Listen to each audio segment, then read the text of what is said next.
సార్వత్రిక ఎన్నికల నేపథ్యంలో కాంవర్పుకోట ఎన్నికల చెక్పోస్ట్ వద్ద వాహనాల తనిఖీల్లో భాగంగా శుక్రవారం ఒక వ్యక్తి వద్ద ఎటువంటి ఆధారాలు లేని 2,60,000 రూపాయలను స్వాధీనం చేసుకున్నట్లు చెక్పోస్ట్ ఎన్నికల అధికారి మహమ్మద్ మొహిద్దీన్ తెలిపారు.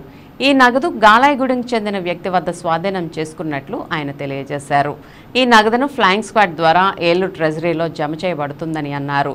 నగదుకు సంబంధించిన తగు పత్రాలు చూపించినట్లయితే నగదు సంబంధించిన వ్యక్తికి ఇవ్వడం జరుగుతుందని తెలిపారు.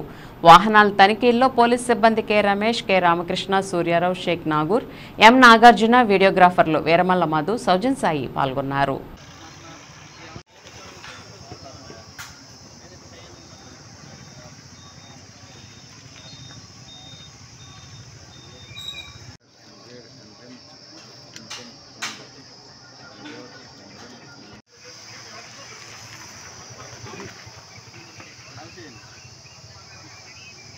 निकाल ले अम्मा।